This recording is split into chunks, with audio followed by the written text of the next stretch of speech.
Hi guys, Nancy from Reset Equine here. It's been a big few weeks. It really has, and that pretty much sums it up. But more, I guess, not more importantly, but more relevantly to what I'm about to say in the following video and how it's going to, I guess, bring thoughts to mind for you all out there in the equestrian world that might be focusing on better training regimes and better fitness regimes for your horses, is in Western Australia specifically, and in Australia,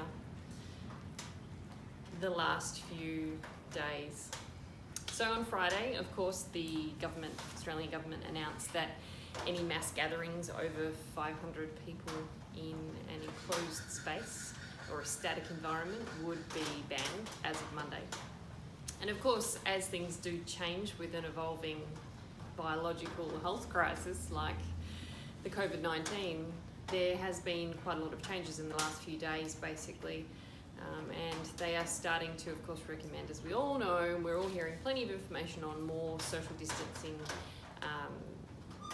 for the greater public to try and reduce the rate of spread, and as they keep talking about, flatten that curve of the rate of which it spreads effectively for the safety of us all. It's not just segments of the population, but everyone really.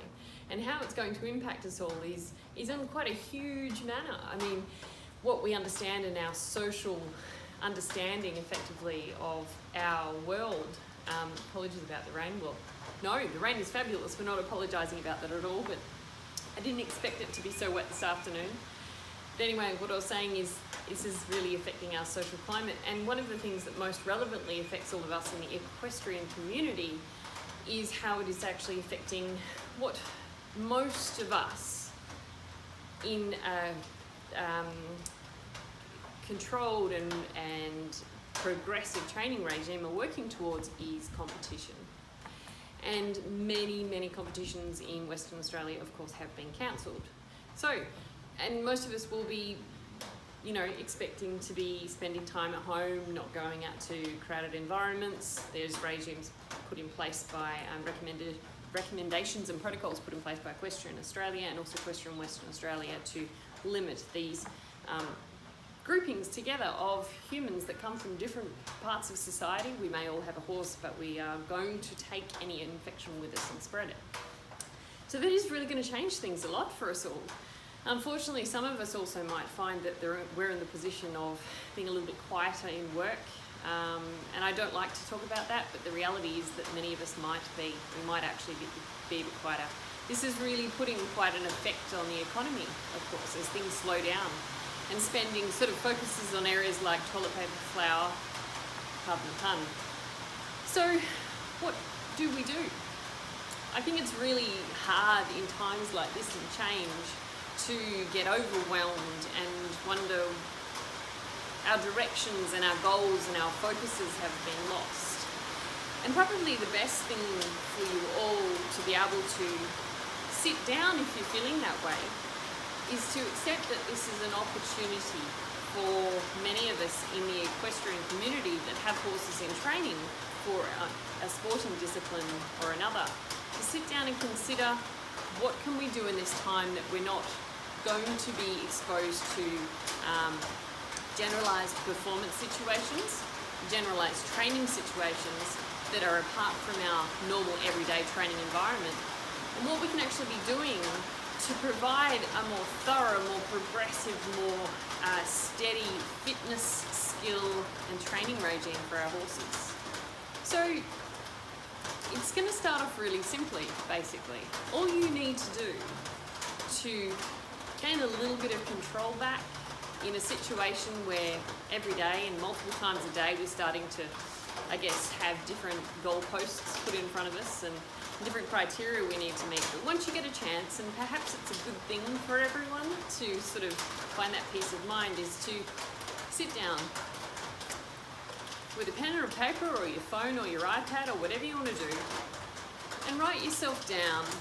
Spend 5 or 10 minutes writing down things that you would like to focus on throughout this period of time with your horse. So look for the areas where you would like to be performing better at, where you feel that your horse needs to be performing better at, could be performing better at, and get really specific with those areas, like really detail it down. So, you know, okay, I find that when I am competing, my horse they're really terrible on the circles, for example, or when I'm competing, I find that, you know, my flying changes aren't as good.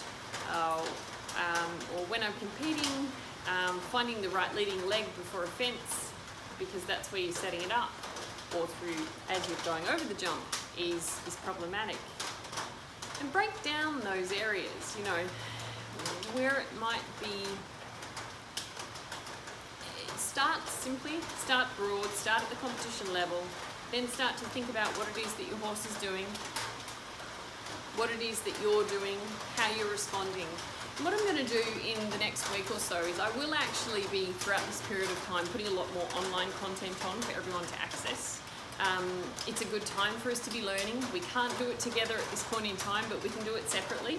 So I'll be putting that up. I'll be putting some resources up in the next couple of days. Hopefully I'll be able to actually get up a PDF resource for you all to download and start to break down basically what we're talking about, what these, you know, areas, perhaps weaknesses, not going so well in training, good in training but not good in performance, and break down what they might be. And I'd like to open it up as a discussion effectively, so we can all sort of talk about what these areas are and how they may actually be coming from the physiological, physical route. It could be perhaps a training route.